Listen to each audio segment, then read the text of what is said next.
Morning. Today we're going to cover a new kingdom Plantae. So we're moving on to information that will not be on your next test and will not be on your quiz this Friday. But moving into a whole different kingdom. And you should have your handout in front of you. And as I'm going through this PowerPoint, you can just fill in that handout. So in our study of plants, we're going to start with basically sort of defining what a plant is, like what has to be true of you for you to belong in the kingdom Plantae. And then we'll talk a little bit about the different phyla of plants within that kingdom and kind of what's like some examples of each phylum and some major characteristics of the more, the larger phyla, I guess you'd say. So here we go. So you have a place where you can list a number of characteristics that are true of all plants. And the first thing that you should list is that they are eukaryotic and multicellular. Of course, eukaryotic means that they have a nucleus, as is shown here, with lots of other membrane-bound organelles, examples of which are diagrammed here. And multicellular, of course, means that they're made of more than one cell. Plants also have true tissues, and I'll remind you that tissues are groups of cells that work together to perform a function. And in plants, we have dermal tissue, which is on the outside of the plant, just like you would expect, like our skin or our epidermis is on the outside of our bodies. And then we have vascular tissue, which is the tissue in plants that carries water and sugar, so xylem and phloem.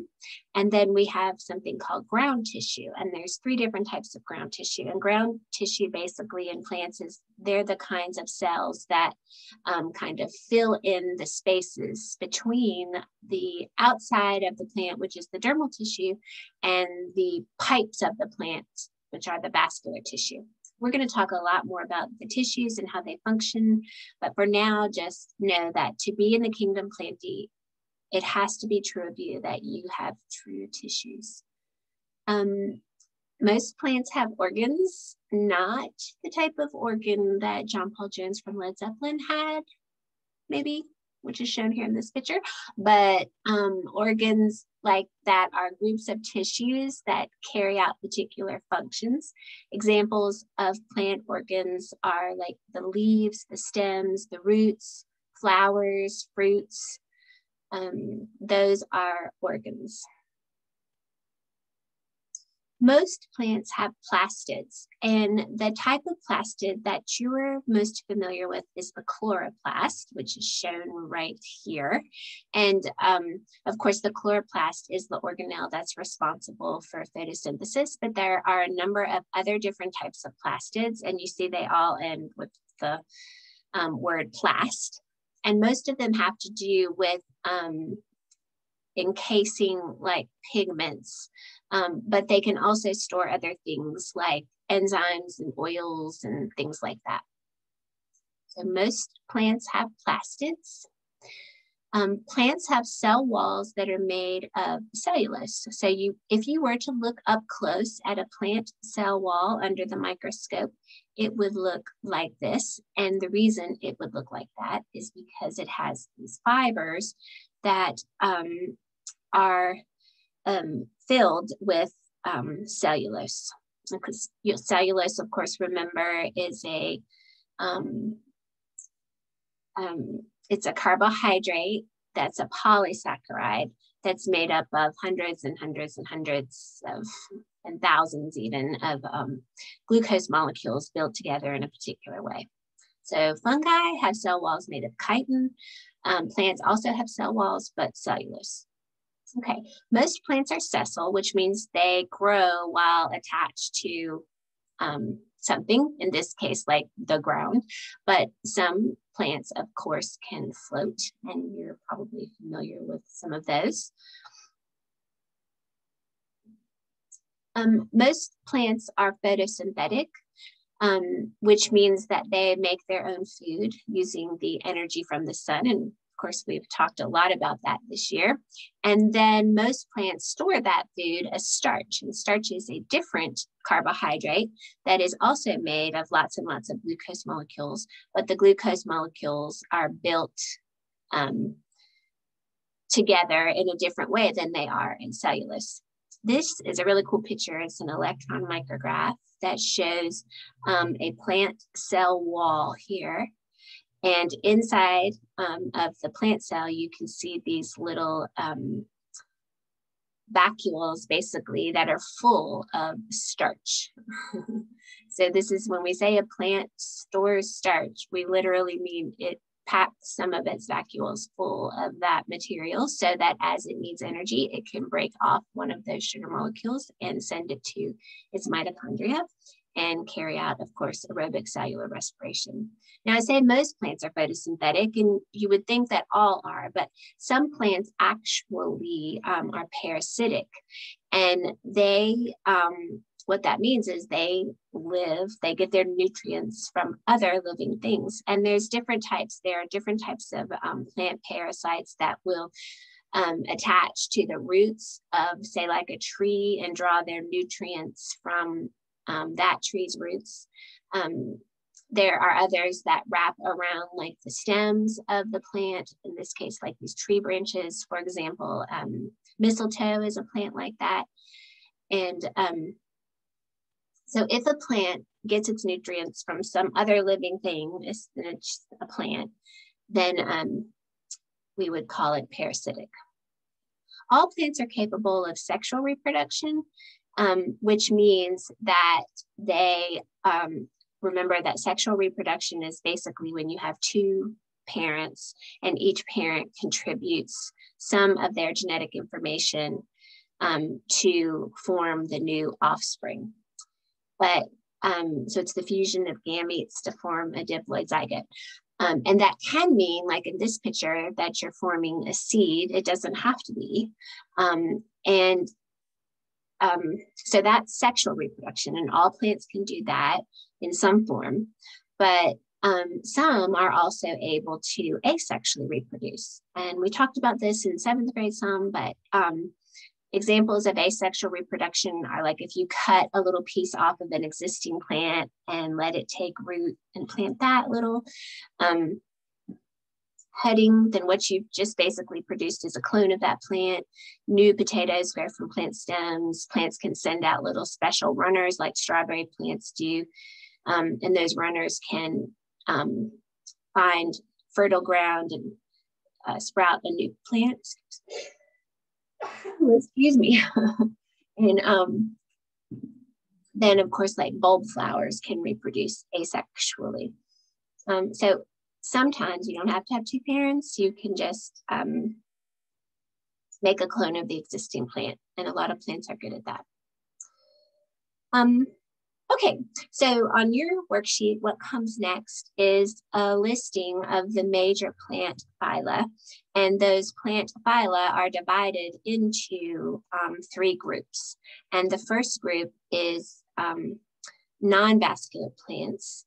And I think I meant to I got these slides a little bit out of order, but that's okay.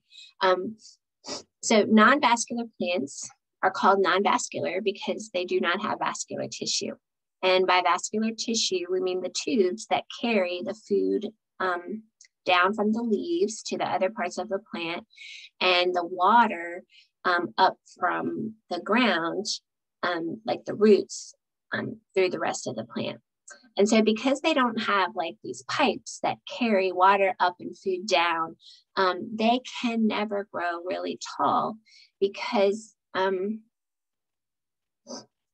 they have to like kind of have their water move from the bottom of the plant to the top by osmosis. And the osmosis is not powerful enough to go very far up before the force of gravity pushing down on it kind of equalizes it, and it can't go any further. So most non-vascular plants, or all non-vascular plants, are very short, like shorter than a few centimeters tall. They don't have any true roots, really. They do have these little things called rhizoids that kind of look like roots that help anchor the plant and absorb nutrients. But true roots are organs that are made of like tissues, and this is not like a true root. Okay, so that's the non-vascular plants. Another class of plants, as you'll see on your little sheet, is vascular seeded and vascular seedless. So there's only one group of non-vascular plants, and then there are vascular plants that can either produce seeds or not produce seeds, and we're going to talk about each of them. So among the non-vascular plants, there's several phyla. One of the phyla is bryophyta, and the bryophytes are mosses.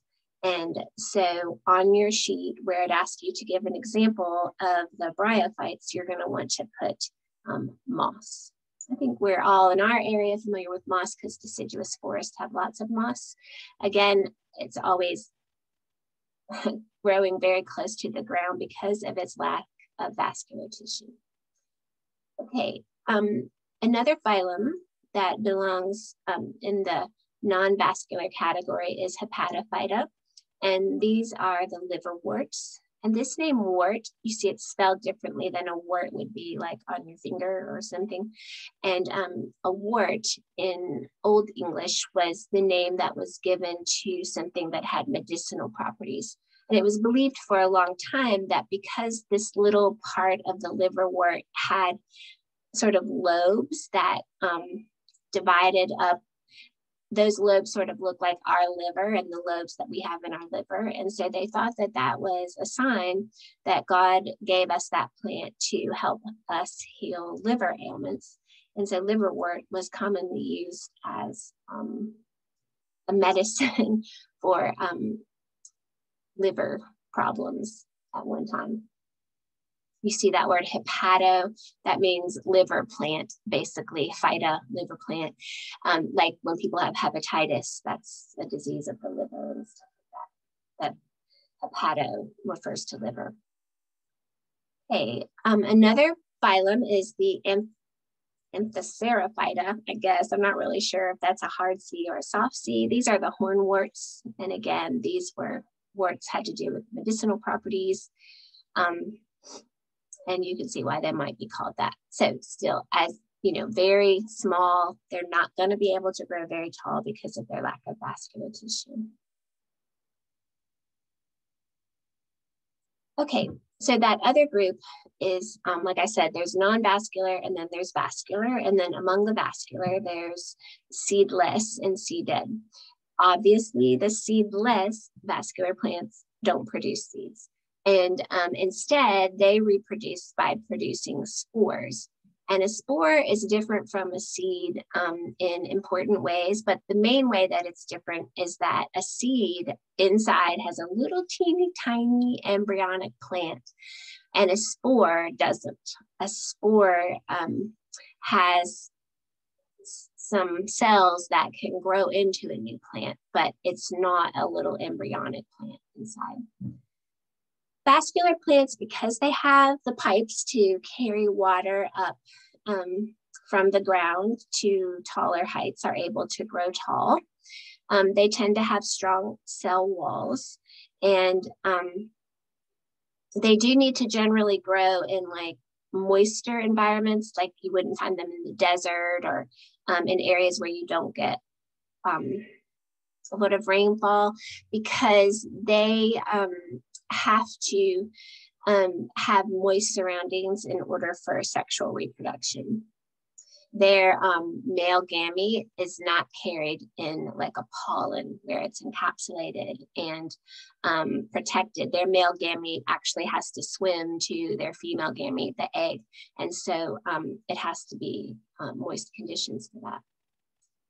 Okay, Pteridophyta, that phylum that belongs in this category of seedless vascular, are the ferns. And of course, in East Tennessee, we're so familiar with ferns in our forest and on our front porches. If you ever examine the flip side of a fern leaf really closely, you'll sometimes notice that there'll be these little black mounds of like, if you kind of scrape them off, they'll feel kind of powdery.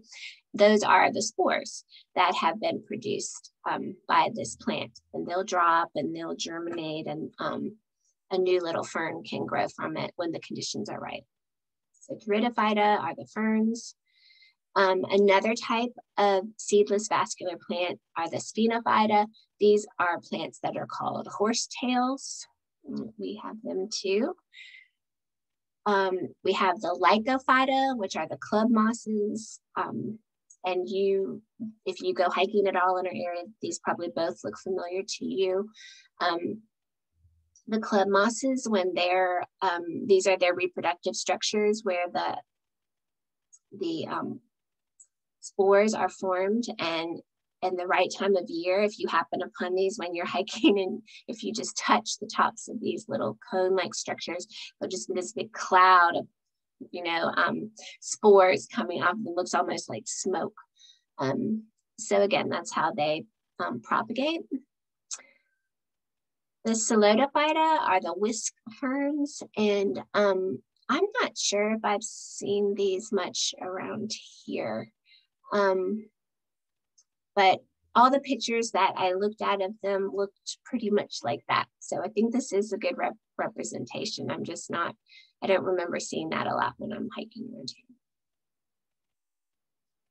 Okay, and so the last category or the other category of vascular plants are the seeded vascular plants. So these are plants that have pipes to transport water and food throughout the plant so they can grow tall. But they, instead of reproducing by spores, they produce seeds. They don't need to have water to carry their gametes, to carry the male gamete to the female gamete, because their male gamete is carried in a little structure called pollen, and you see the pollen on the tip of the anther here, and then you see this little bee all covered with pollen as it's going from flower to flower. Seeded vascular plants are also known as seed plants, and they're the most common plants on Earth. Okay, among the seeded vascular plants, there are two types of them, and the two types are angiosperms and gymnosperms.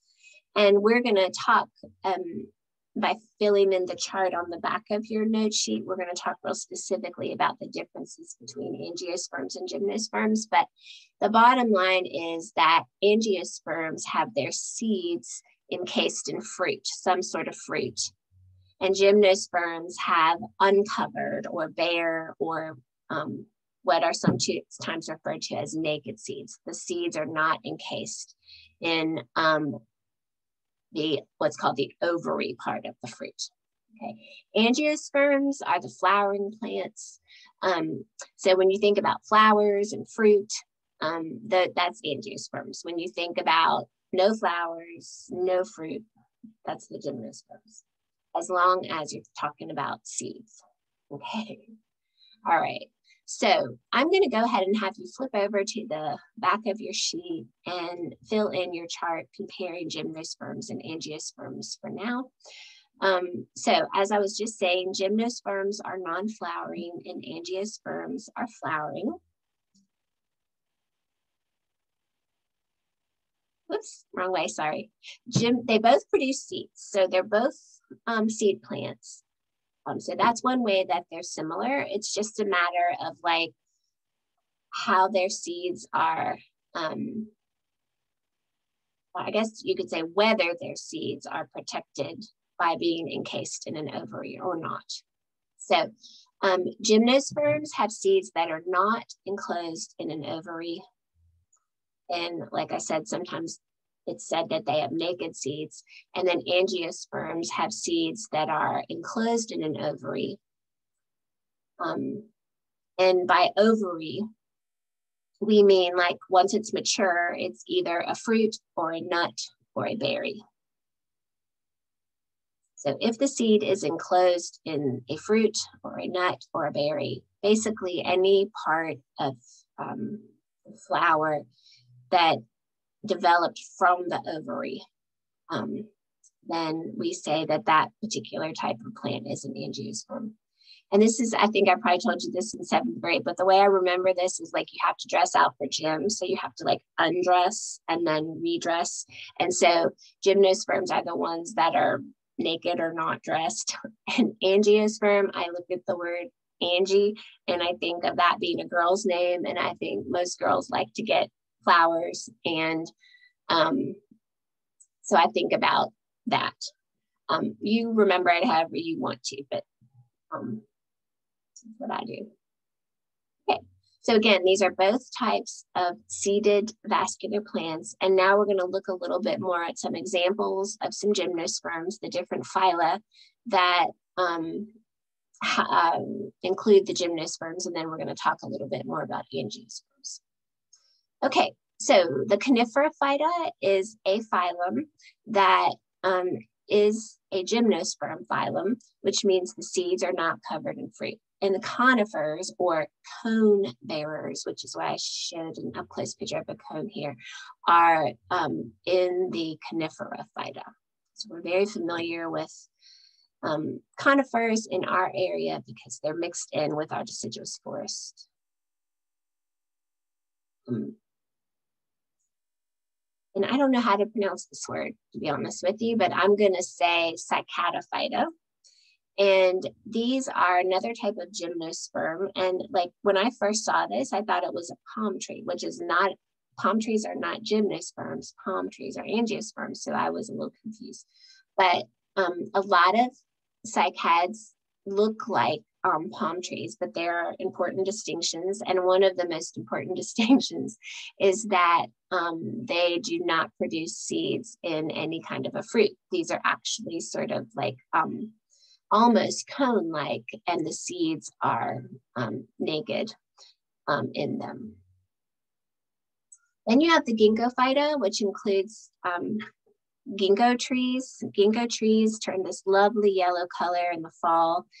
They're so pretty. Their leaves are this really fan-shaped, elegant little fan shape. And like you see here, the light filters through them so beautifully. And when I probably I might have told you this in 7th grade too, but when we first moved to Pittsburgh way back when I was going to graduate school, our street where we lived was lined with these beautiful ginkgo trees. And they were just, I mean, they were so pretty. And my bus stop was out there and I would enjoy these trees so much. And then we realized that the trees that were planted on our street were the female trees. So apparently there's like some ginkgos are male and have only the male reproductive parts, and some are female and have only the female reproductive parts. Well, if you happen to have the female tree, they make these what are called ginkgo fruits. They're not really fruits, but that's what they call them. And they fall down like from the tree, and the tree makes lots of them. And they get, in our neighborhood, which was a city neighborhood, would get crushed by the cars and bikes and people, and they smell like hot, fresh dog. So it was very bad. So if you ever decide that you want to plant some ginkgo trees in your yard or along your street or whatever, they are really lovely, but just make sure you don't get the female variety that makes this stinky fruit and drops it prolifically. Okay, so lessons for life. Okay, then there's the netiphita, and there's some different examples of them here, but your book just lumps those all together and calls them netiphytes. Again, these are organisms that have vascular tissue and they produce seeds. They just don't produce fruit. And you see some of those different examples. I'm not sure that I've ever seen any of those in person. I think I might have seen this one at a nursery in Pittsburgh one time, like a flower conservatory, something like that. Okay, and so finally, the last group of seeded vascular plants that we're going to talk about are the angiosperms. All angiosperms are lumped into this one huge phylum called the phylum Anthophyta. And when you think angiosperms, you can think color, you can think flowers, you can think nuts, you can think fruit, because Angiosperms are the plants that produce those things. Okay, angiosperms come in two flavors. So where you need to put examples for the different phyla, what you want to put in the anthophyta for angiosperms is monocots and dicots. Here's the word monocot, and we're going to distinguish more between them in just a minute. So monocots is one example, dicots is another. Here's some examples of monocots. So lily, corn, a grass tree, and then dicots. And most seeded plants are dicots. And so the most abundant type of plant on Earth right now are dicot angiosperms. They produce fruits, including things that we traditionally think of as fruits, like ones that are sweet and fleshy, but also things that we don't necessarily typically think of as fruits, but they really are, like green beans and cucumbers and bell peppers. Angiosperms, their fruits develop from their flowers. That's the whole purpose of the flower, is to produce fruit. And this is a walnut tree. So dicots also include all of the different trees and plants that produce what we would call a nut. Yeah, except for like a coconut is a monocot. Okay, so dicots. All right, now we're gonna look at the last part of your handout there where it asks you to distinguish between monocots and dicots, both part of the phylum Anthophyta. And so you'll have to fill in your sheet accordingly, but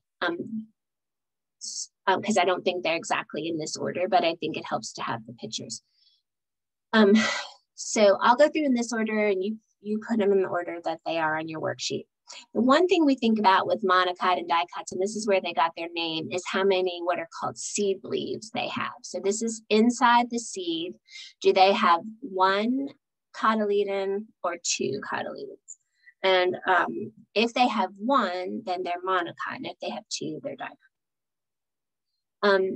In monocot plants, their roots tend to be fibrous, which means that you have roots, lots of roots that are all about the same size, same diameter, and they make sometimes what's called sometimes like a root ball. If you were to pull it out of the ground, it'd look like this big bushy ball of roots that are all about the same size. It doesn't have to be big, but I'm saying like it wouldn't be just one long root. Whereas dicots tend to have tap roots, for example, like a carrot. In monocots, the vascular tissue, in other words, the pipes that carry the food down from the leaves and the water up from the root, those pipes, those vascular bundles, or what are called veins, tend to be scattered throughout the whole entire stem. So these red dots are meant to represent like the cross-section end of one of the pipes, and they're vascular, we say their vascular bundles are scattered. But with dicots, their vascular bundles are usually arranged in a ring in the stem. Monocots have leaves that have parallel veins. We talked about this in 7th grade, where all of the main veins of the leaf run parallel to one another, whereas dicots have leaves where their main veins do not necessarily all run parallel to one another. And then monocot flowers, their flower parts tend to occur in multiples of 3. So like 3, 6, 9, that kind of thing. I think you can get it. And dicots have flowers whose parts occur in multiples of 4 or 5.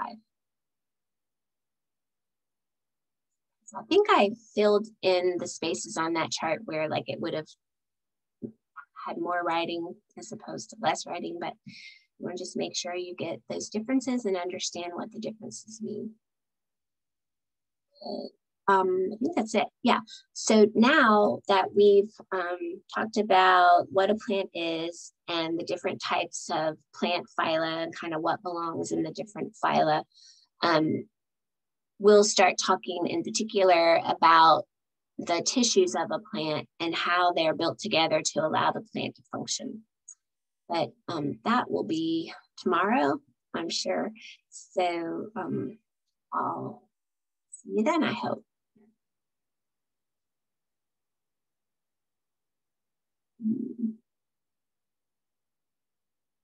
There we go.